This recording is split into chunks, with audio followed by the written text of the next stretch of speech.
야곱이 드디어 요셉을 만나러 갑니다. 야곱은 요셉을 만나러 가는 길에 브엘세바라는 곳에서 잠깐 멈추어서 그곳에서 하나님의 뜻을 묻는 것을 우린 지난 안식일 함께 살펴보았습니다. 정말 놀라운 믿음을 보여주었죠. 야곱이 그랬던 것처럼 신앙이란, 믿음이란 내 뜻대로 사는 것이 아니라, 내 생각대로 사는 것이 아니라 하나님 생각, 하나님 뜻대로 사는 것임을 우리는 말씀에서 확인하게 되는 것입니다. 야곱은 자신의 다음 행선지, 모든 정황이 가르치고 있는 그 다음 행선지인 애굽을 자기가 선택해서 가는 것이 아니라 자기의 앞으로에 나아갈 것을 그는 하나님께 맡기는 모습을 보여주어요. 그래서 브엘세바에서 멈춥니다. 하나님, 가야 합니까? 말아야 합니까? 야곱이 비록 그의 생애에서 정말 수많은 오답을 선택했어요. 그래서 지금까지 모든 이런 마음 아픈 일들이 일어났고, 그리고 그는 늘 그렇게 하나님 앞에 범죄하고 그로 인해 일어나는 많은 시련들을 겪으며 살아갔지만, 그 과정을 통하여 하나님께서는 그를 조금씩 성장시키셨음을 우리는 확인할 수 있습니다. 이제 야곱이 그 애굽에서 요셉이 살아있다는 소식을 막 가지고 온 그 아들들에게 그의 있었던 일들을 들으면서, 그리고 또 요셉이 그들에게 전해주었던 말을 다시 듣게 되면서, 이제 야곱은 그 요셉이 어렸을 때 꾸었던 그 꿈이 어떻게 성취되었는가를 확인하게 되었습니다. 11곡식단이 요셉을 향하여 절하는 것, 그리고 해와 달과 별들이 그를 향하여 절하는 것, 모든 꿈들이 하나님의 뜻 안에서 성취되었음을 그는 확인하는 것이죠. 그것을 깨닫게 되면서 야곱은 요셉이 자신의 살아가는 아들임과 동시에 하나님께서 그의 조상들에게 약속하셨던, 그들이 계속하여 기다려왔던 메시아 예수 그리스도를 예표한다라는 사실 또한 깨닫게 됩니다. 그래서 요셉이 꾸었던 꿈 중에 두 번째 꿈인 해와 달과 별, 아버지인 자신과 그의 어머니마저도 그 아들에게 경배하는 일이 단지 그것이 어떤 인간사에서 일어나는 것이 아닌 하나님의 뜻과 연결됨을 그가 발견하게 되는 것이죠. 아버지와 어머니가 그 아들에게 절하는 것은 어쩌면 일어날 일이 아닙니다. 그러나 하나님께서 그 꿈을 보여주신 것은 그의 아들 요셉이 예수 그리스도를 표상하기 때문에 그런 일들이 일어났다는 것으로 그가 연결해서 이해하게 되는 것이죠. 즉, 지금 야곱은 아들임과 동시에 예수님을 표상하는 그 주를 만나러 가는 것입니다. 지금 그는 사랑하는 아들 요셉을 만나러 가고 있지만 동시에 예수님을 만나러 가고 있음, 그러한 여정임을 지금 깨닫는 것이죠. 성경은 야곱이 애굽으로 갔다라고 진술합니다. 70명이나 되는, 그 이상 되는 가족들과 함께 갔다라고 단순 기술하고 있지만, 사실 이것은 야곱이 가는 것이 아니라 하나님께서 그를 보내시는 거예요. 야곱이 요셉이 형들에게 했던 말을 듣게 됩니다. 요셉이 형들에게 뭐라고 이야기했어요? 하나님이 나를 먼저 보내셨다. 자신이 거기에 있는 이유가, 애굽으로 와 있는 이유가 하나님이 보내셨기 때문이라고 이해하고 있는 것이죠. 그처럼 야곱은 자기가 지금 비록 아들을 만나러 자기가 자기의 의지대로 애굽으로 향했지만 브엘세바에서 멈춰서면서 주님께서 나를 그곳에 보내실 것인지 아닐 것인지를 지금 확인하는 시간을 보낸 것입니다. 그리고 주님께서 보내신다, 하나님께서 나를 그것으로 보내신다라는 것을 알고 나서, 그것을 듣고 나서야 그제야 애굽으로 가는 것이죠. 이렇게 세상에는 두 부류의 사람이 있습니다. 그리스도인들에도 두 부류의 사람이 있어요. 처음에는 첫 번째는 자기 의지대로 가는 사람입니다. 자기 마음대로 가는 사람. 그리고 두 번째는 보내심을 받아 가는 사람입니다. 야곱도 처음에는 자기가 가는 사람이었어요. 자기 의지대로 가는 사람이었습니다. 그 형 에서를 피해 하란으로 도망간 것도 자기의 의지였어요. 어머니의 조언에 따라서 자기가 간 것입니다. 그리고 그가 그 하란에서 20년이라는 시간을 보낸 후에 가나안으로 돌아올 때도 하나님께서 그에게 돌아가라는 이야기는 하시긴 하셨지만, 사실 그가 돌아오게 된 결정적인 이유는 그가 자신의 삼촌 라반에게 했던 말에서 우리는 찾을 수 있습니다. 그것이 대변해주고 있죠. 야곱이 라반에게 뭐라고 이야기하냐면, 나는 언제야 내 집을 세우리이까 했어요. 여기 있다가는 내 몫을 얻을 시간, 기회가 없을 것 같기 때문에 그는 나의 집을 세우기 위하여 나는 이제 이곳을 떠나리라 라고 마음을 먹고 가나안으로 돌아오게 되는 것이죠. 내가 여기 머물다 보면 내 것을 갖는 것이 불가능하기 때문에 나는 내 것을 얻으려 떠나야겠다라는 것이 야곱의 인생의 또 다른 선택이었습니다. 이것이 그의 생각이었죠. 세상이 좋아하는 아주 자기주도적인 삶의 전형적인 모습입니다. 늘 그렇게 살아왔죠. 오늘도 많은 그리스도인들이 그렇게 살아갑니다. 내가 가는 대로, 내 마음이 이끄는 대로 살아가는 것이죠. 그러나 야곱에게 있었던 그 믿음의 진보는 그에게 변화를 가져다 주었습니다. 이제 그는 자기가 애굽으로 가는 것이 아니라 하나님이 자신을 애굽으로 보내시기를 기다리는 믿음을 갖게 된 것이죠. 그래서 브엘세바에 멈춰서서 하나님의 뜻을 기다렸던 것입니다. 그리고 나서 하나님께서 그를 애굽으로 보내십니다. 브엘세바에서 하나님께서 약속하셨어요. 내가 너와 함께 하리라. 내가 함께 가리라. 갈 뿐만 아니라 함께 돌아오리라. 그렇게 야곱과 그의 모든 가족이 하나님의 약속을 의지하여 브엘세바를 떠납니다. 여기서 우리는 우리 삶의 중요한 원칙을 발견할 수 있습니다. 사랑하는 성도 여러분, 우리는 그리스도인들은 하나님의 말씀에 근거하여 움직여야 한다는 것입니다. 두 번째, 우리는 하나님의 말씀에 따라 살아야 한다는 것입니다. 우리는 하나님이 보내실 때 가고 하나님이 보내신 곳으로 가야 하는 사람들임을 잊지 말게 되실 간절히 축복합니다. 애굽은 내가 가는 곳이 아니라 하나님께서 보내시는 곳이라는 것을 우리는 반드시 기억하며 살아야 하는 것이죠. 그렇기 때문에 하나님의 목적을 우리는 알아야 합니다. 왜 하나님이 이 땅에 우리를 나게 하셨는지, 하나님이 왜 우리를 이 호주 땅에 살게 하셨는지, 하나님이 왜 지금 20년, 30년, 70년, 80년 가까운 시간 동안 우리를 살아 숨쉬게 하셨는지, 우리는 하나님께서 보내신 곳에서 살면서 하나님께서 왜 우리를 보내셨는가를 늘 점검하며 생각하며 살아가야 한다는 것입니다. 야곱이 애굽으로 가는 길이 얼마나 기뻤을까요? 저는 표현을 못하겠습니다. 혹시 여기 그런 경험해 보신 분 계십니까? 오랫동안 보지 못했던 자녀를 만나는 기쁨을 경험해 보신 우리 부모님? 그것보다 더 기뻤겠죠. 죽은 줄만 알았던 아들이 살아있다는 소식은. 사실 많은 사람들이 그런 같은 경험을 하지는 않습니다. 그러나 사랑하는 사람을 만나는 그 기쁨은 모두가 다 이해하고 모두가 다 공감할 수 있는 것이죠. 동시에 야곱은 좀 걱정이 되기도 했을 것입니다. 하지만 애굽은 하나님의 땅이 아닌데 내가 여기 살아서 다시 돌아올 수는 있을까? 내 모든 기쁨은 그것들을 잠시 잊게 해주었을 것이고, 야곱은 기쁜 마음으로 하나님께서 그를 위하여 준비하신 땅으로 향하게 됩니다. 가는 길에 참 많은 이야기를 들었을 거예요.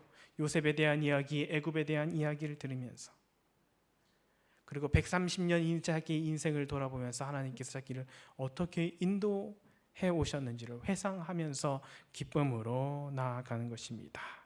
그리고 마침내 애굽에 도착하게 되죠.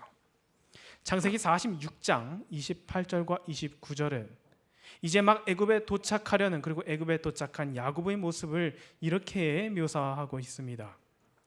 야곱이 유다를 요셉에게 미리 보내어 자기를 고센으로 인도하게 하고 다 고센 땅에 이르니 요셉이 그의 수레를 갖추고 고센으로 올라가서 그의 아버지 이스라엘을 맞으며 그에게 보이고 그의 목을 어긋맞춰 안고 얼마 동안 울매 이스라엘이 요셉에게 이르되 내가 지금까지 살아있고 내가 내 얼굴을 보았으니 지금 죽어도 족하도다. 참 아름다운 부자의 모습입니다. 야곱이 이제 애굽으로 가까워지는 그 순간, 아마 어느 순간부터 언어가 바뀌기 시작하고 건축 양식이 바뀌기 시작하고 사람들의 복장이 바뀌기 시작하는 걸 느끼기 시작했을 거예요. 이제 나는 세계 최강대국, 유일하게 곡식을 가진 그 나라에 가까이 가는구나. 어쩌면 좀 더 희망적이었겠죠. 그와 함께한 그의 가족들이 그것들을 보면서 우리가 굶어 죽지 않고 살아남을 수 있겠구나, 어떤 이런 희망이 조금씩 보였을지도 모르겠습니다.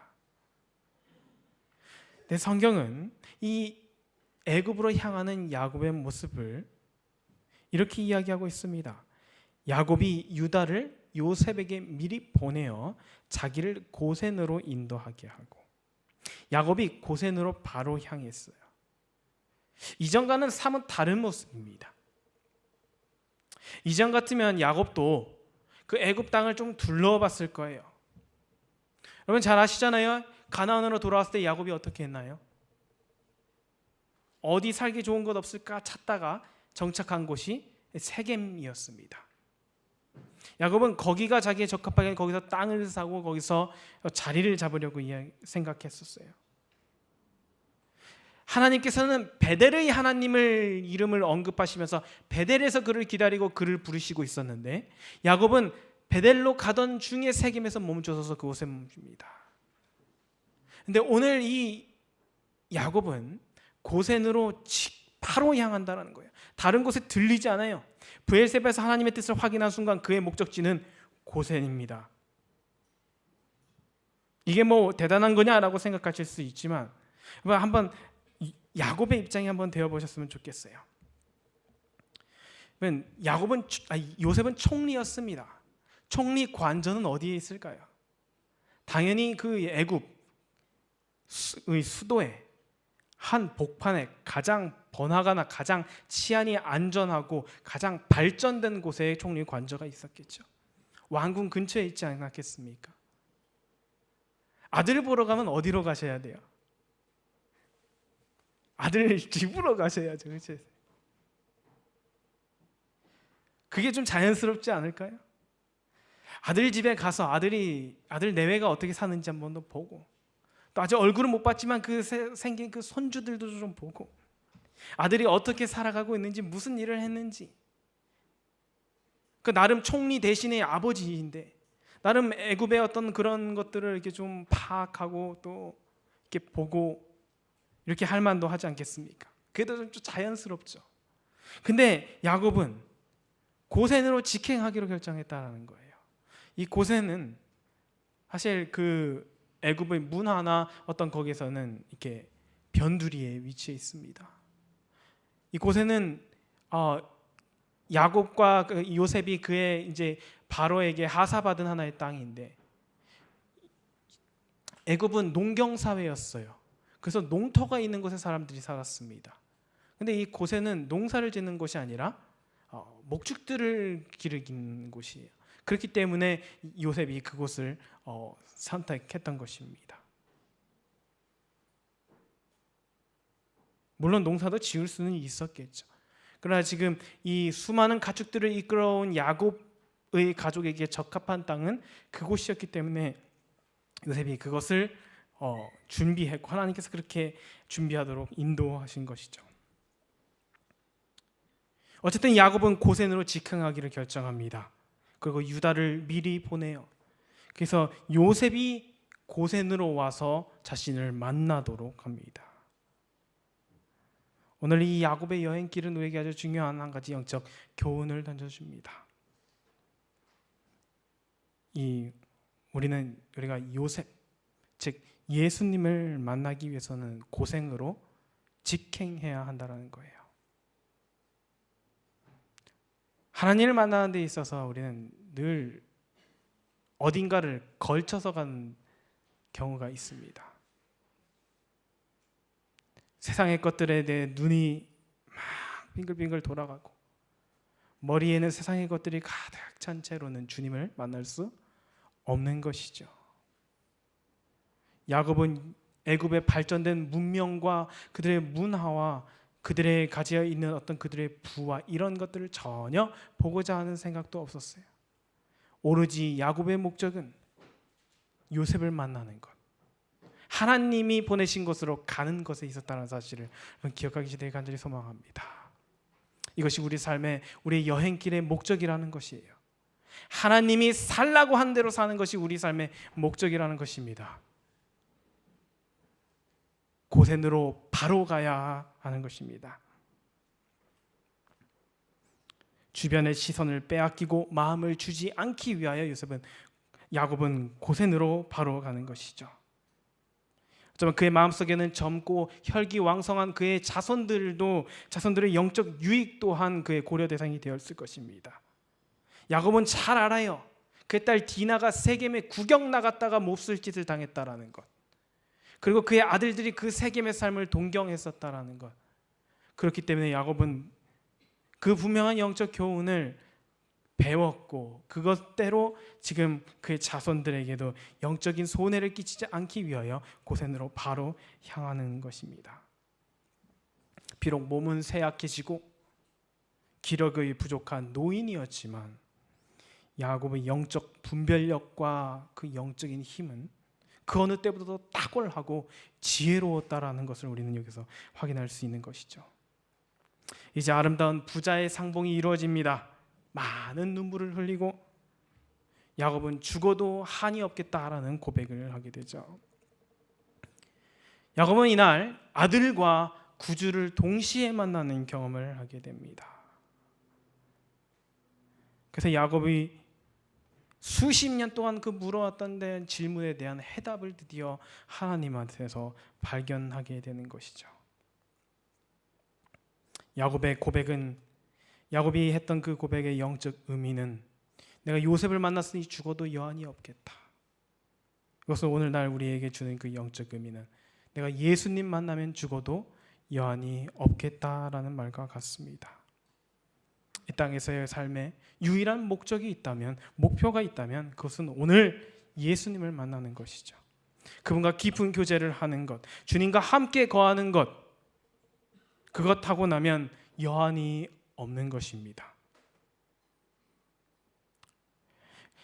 어제 참 보고 싶었던 가족들을 보고 해오를 마친 이 요셉이 처음으로 이제 애굽 땅에 온 야곱의 가족들에게 이러한 당부의 이야기를 전합니다. 창세기 46장 31절에서 34절에 있는 말씀입니다. 요셉이 그의 형들과 아버지 가족들에게 이르되 내가 올라가서 바로에게 아뢰어 이르기를 가나안 땅에 있던 내 형들과 내 아버지의 가족이 내게로 왔는데 그들은 목자들이라 목축하는 사람들이므로 그들의 양과 소와 모든 소유를 이끌고 왔나이다 하리니 바로가 당신들을 불러서 너희 직업이 무엇이냐 묻거든 당신들은 이르기를 주의 종들은 어렸을 때부터 지금까지 목축하는 자들이온데 우리와 우리 선조가 다 그러하니이다 하소서. 애굽 사람은 다 목축을 가증히 여기나니 당신들이 고센 땅에 살게 되리이다. 요셉의 당부는 가족들이 바로를 만나게 됐을 때 그들의 직업을 확실하게 밝힐 그것을 당부했습니다. 그 이유는 그들이 고센에 고센에 살게 될 명분과 이유와 연관이 있기 때문이라는 것이죠. 애굽 사람들은 목축업을 싫어했습니다. 목축 짐승들을 가증히 여겼대요. 그래서 이 목축업을 싫어하는 애굽 사람들과 함께 살지 않게 하기 위한 하나의 그 요셉의 생각이자 그것이 분명한 이유가 되는 것이죠. 지금 요셉이 약간 돌려서 이야기하는 것이면 말하는 것은 분명합니다. 우리는 애굽 사람과 함께 거주할 수 없는 사람들이다.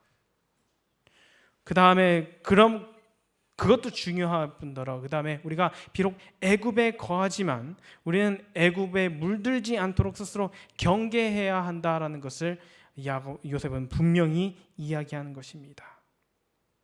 애굽은 고도로 발전된 농경 사회였어요. 발달한 문명, 화려한 복장과 화려한 문화를 가지고 사는 그런 나라였습니다. 모든 면에서 이 지금 야곱이 온 이 가나안 총구석이랑은 비교 자체가 되지 않는 것이죠. 근데 요셉은 계속해서 그러한 삶을 살도록 가족들에게 당부하는 것입니다. 형들은 그렇다 쳐도 조카들은 조금 그 애굽에 있는 학교에 보내서 좀 교육시키고 약간 취업 알선이라도 좀 해줄 수 있지 않을까요? 삼촌이 총리 대신인데 뭐 어디 자리하라도 하나 할 수 있지 않겠습니까? 그러나 요셉은 전혀 그럴 생각도 없고 요셉이 강조하는 것은 무엇이냐면 우리는 애굽 사람과 따로 살 것이다라는 것을 분명히 하자라고 이야기하는 것이죠. 애굽 사람들이 싫어하면 사실 그걸 좀 숨기거나 약간 두루뭉실하게 넘겨야 되지 않겠습니까? 가축들도 키우는데 뭐 장사도 좀 합니다. 뭐 이런 식으로 좀 포장을 해야 하지 않을까요? 그들과 함께 어울리기 위해서는. 그러나 요셉은 분명하게 이야기하게 해요.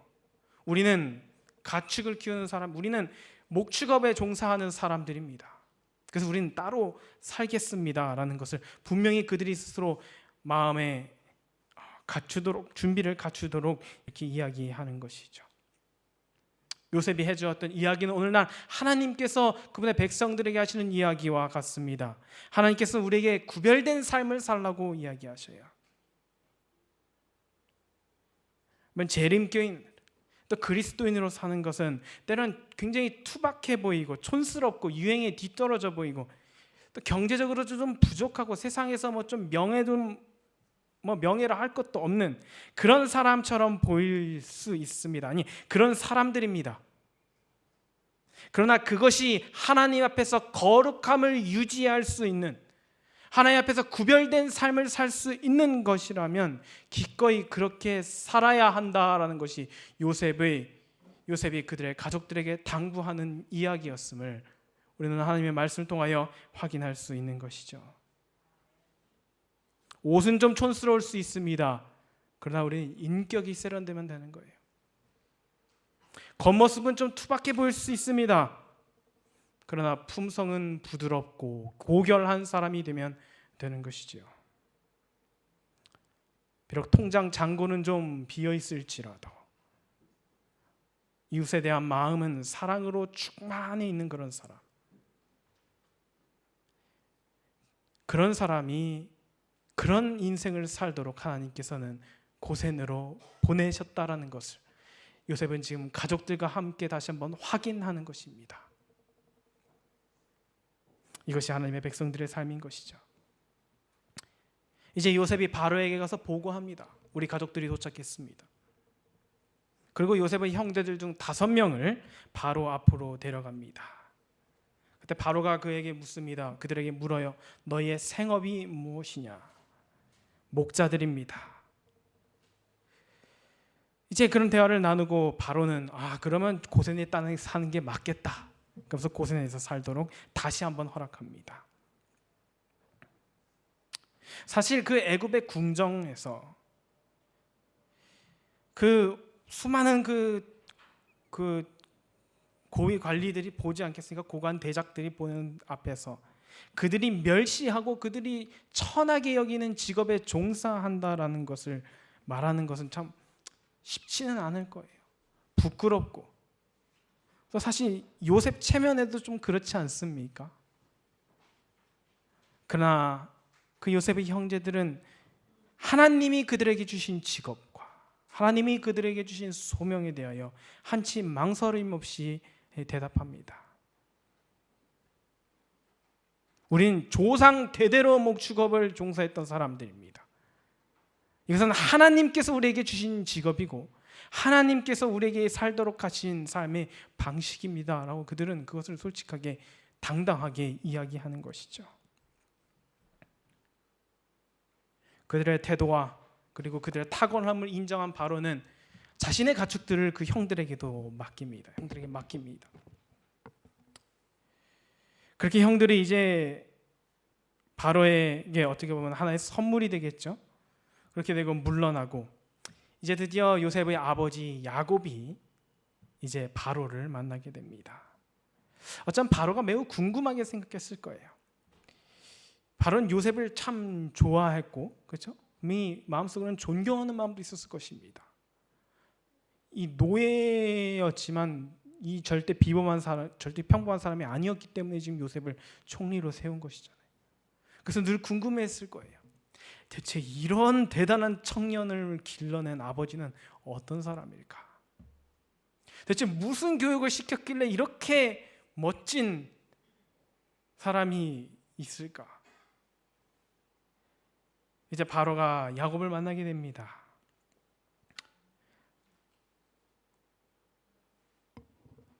창세기 47장 8절에서 10절에 있는 말씀입니다.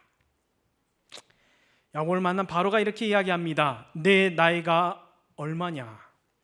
야곱이 바로에게 아뢰되 내 나그네 길의 세월이 130년이니이다.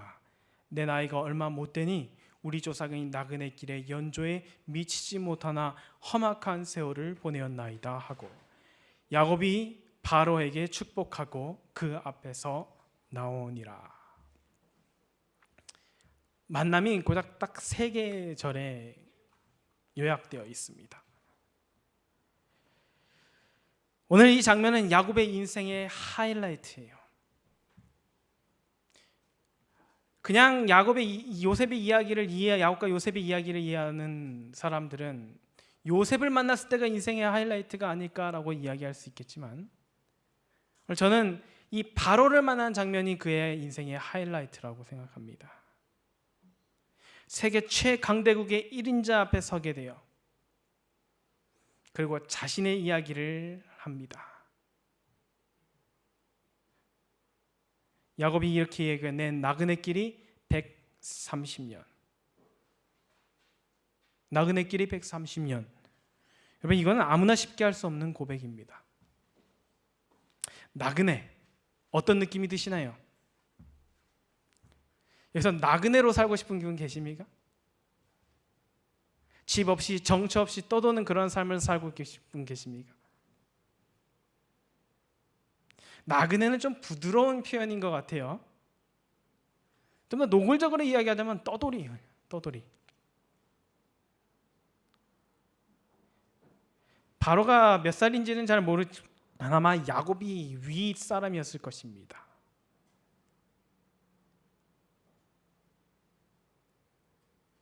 듣고 있던 사람들이 아마 속으로 코웃음 쳤을 거예요. 나그네? 130년을 살았는데 아직도 나그네라고? 심지어 조상도 나그네, 3대째 나그네. 거기다가 그 삶은 험악한 세월이라고 표현합니다. 세상에서 그 130년의 나그네의 삶은 나 130년 헛살았다는 이야기밖에 되지 않아요. 130년쯤 살았으면 어디 땅이라도 하나 좀 갖고 있지 않아야겠습니까? 130년이란 말이죠. 옷이라도 좀 제법 그럴듯하게 걸치고 있어야 되지 않겠습니까? 130년이란 말이죠. 뭔가 하나 이루는 인생은 되어야 하지 않겠냐라는 것이죠. 야곱이 젊은 시절 한때 그런 생각했습니다. 내가 하란에 온 지 20년이 다 돼가는데 아직도 내 것이 없다. 내 나이도 그렇고 내 사회적으로도 내가 아내가 4명이나 되는 한 집안의 가장인데 아직도 나는 나그네 신세구나. 야곱이 그것 때문에 하란을 떠나려고 했던 거예요. 그래서 라반이 그럽니다. 내가 언제나 내 집을 세우리까. 나 이제는 나그네 생활을 안 할란다라고 야곱이 결심하고 가나안으로 돌아오게 된 것이죠. 사실 야곱이 나그네라 하기에는 엄청난 부자였습니다. 가나안 최고 갑부의 손자예요. 사실 애굽의 화려한 궁전에는 비교할 수 없지만 그는 이렇게 부족함 없는 사람입니다, 사실. 그러나 목축업에 종사했기 때문에 농산물을 직접적으로 얻지 못한다라는 단점이 하나 있었긴 했지만요. 그런데 야곱은 그러한 사실을 전혀 자랑스러워하거나 내세우지 않아요. 묻습니다. 바로가 묻죠. 내 나이가 얼마냐 그랬을 때 내 나그네 길의 세월이 130년 이내이다. 비록 사실 내가 지금 피난민이기는 하지만 애굽 총리의 아버지니까 여러분 체면치레라도 좀 해야지 않겠습니까? 체면이라도. 그러나 야곱은 전혀 그러지 않았어요. 그는 자기의 나그네 인생을 부끄러워하지 않았습니다. 그는 하나님이 살게 하신 그의 삶의 방식을 전혀 부끄러워하지 아니하였다는 거예요. 아니요, 도리어 자랑했다라는 것이죠. 애굽 사람들이 그렇게 괄시하던 직업을 가진 것 또한, 조상대대로 그렇게 살아온 것 또한 그는 수치로 여기지 않았습니다. 세상에서 깔보고 세상에서 내려보고 세상에서 보잘것없는 그 삶을 그는 전혀 부끄러워하지 않았다라는 것이에요. 도리어 그는 매우 당당하고 품이 있고, 그래서 야곱은 자신을 나그네라고 소개하면서도 동시에 바로를 축복하는 대범한 모습을 보여줍니다. 사실 축복은 누가 해야 해요? 바로가 해야 세상의 순서는 맞죠. 그러나 이 머리가 백발이 성성한 130살에 하지만 거동도 불편해서 걸어오지 못하고 수레를 타고 이렇게 온 이 노인이 세계 최강대국의 1인자 앞에서 하나님의 이름으로 그를 당당하게 축복하는 것입니다. 성도 여러분, 그리스도인들은 이런 사람입니다. 세상이 갖지 못한 무언가를 가진 사람이 그리스도인이라는 거예요. 그리고 그것은 바로 그리스도 예수라는 것을 성경은 이야기합니다. 사도행전에 보면 베드로와 요한이 성전으로 올라갈 때 성전 앞에서 구걸하고 있는 보행 장애인을 한 명 만나게 됩니다. 그때 그들에게 이제 구걸하는 그 보행 장애인을 향하여 베드로가 그렇게 이야기합니다. 은과 금은 내게 없거니와 내게 있는 이것을 내게 주노니 나사렛 예수 그리스도의 이름으로 일어나 걸으라. 여러분, 지금 야곱이 이 바로 앞에서 하나님의 이름으로 그를 축복하는 것도 지금 이와 같은 장면이에요. 바로에게 줄 수 있는 게 뭐가 있겠습니까? 세상에서 가장 강력한 나라의 군주에게 아무리 좋은 거를 가지고 가도 그가 거들떠보기는 할까요? 그러나 야곱은 분명한 것이 있었어요. 그것은 뭐냐면 바로도 갖지 못한 것, 바로는 절대 이대로는 가질 수 없는 그것, 바로 하나님의 거룩하신 이름을 그는 가지고 있었기 때문에 나그네 길 130년 세상에서는 내세울 거 없을지 몰라도, 사람들 앞에서는 부끄러운 일일지 몰라도 하나님 앞에서 늘 당당하고 하나님의 자신이 가지고 있는 그 이름, 하나님의 이름을 그는 당당하게 이야기하고 그 자리를 물러납니다. 멋지게 거룩하신 하나님의 이름을 알려주고 퇴장하는 것이죠. 나그네, 우린 나그네로 살아야 합니다. 하나님은 우리를 나그네로 살게 하셨어요. 그분의 백성을 나그네로 살게 하셨습니다. 하나님께서 왜 목축업에 종사하도록 하셨을까요? 왜 양치는 일을 하게 하셨을까요? 그래야 하나님이 가라신 곳으로 즉각 떠날 수 있기 때문입니다. 하나님은 그러한 영적인 민첩성을 갖추기를 요구하신다는 거예요. 텐트를 걷고 옮기는 것입니다. 또 텐트를 치고 거기 있다가 하나님이 또 가라 하시면 또 텐트를 걷고 옮기는 것입니다. 그것이 나그네의 삶이었어요. 그러한 삶을 사는 것이 야곱에게는 영광이었고 그것이 그에게 가장 큰 행복이었기 때문에 그는 하나님의 이름으로 당당하게 바로 앞에서 이야기할 수 있었던 것입니다. 하나님께서 우리를 나그네의 삶로 살게 하신 것, 나그네로서 살아야 하는 그리스도의 운명이자 어떻게 보면 숙명 같은 그것의 이유는 하나님의 말씀이 이렇게 증거해 주고 있습니다. 히브리서 11장 13절과 14절에 있는 말씀입니다. 이렇게 말씀하셨습니다. 이 사람들은 다 믿음을 따라 죽었으며 약속을 받지 못하였을 때 그것들을 멀리서 보고 환영하며 또 땅에서는 외국인과 나그네임을 증언하였으니 그들이 이같이 말하는 것은 자기들이 무엇을 찾는 자라고요? 본향 찾는 자임을 나타냄이라. 아멘. 하나님께서 우리를 나그네로 살게 하시면, 나그네 되게 하시면, 또 우리가 그렇게 기꺼이 나그네로 살아가는 이유는 그 나그네의 삶에 숨겨진 그 비밀은 무엇이에요? 우리가 무엇을 찾고 살아가는지 알게 하시기 위함이었다는 거예요.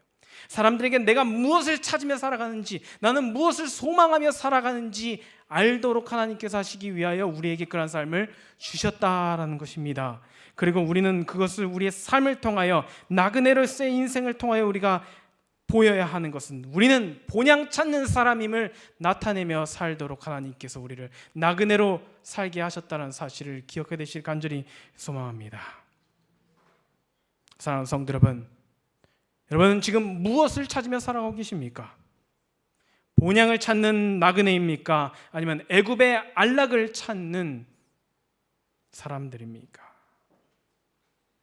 여러분, 우리의 나그네 길이 10년, 20년, 50년, 60년, 70년, 80년, 100년 언제 끝날지는 모르지만 언젠가 끝이 날 때,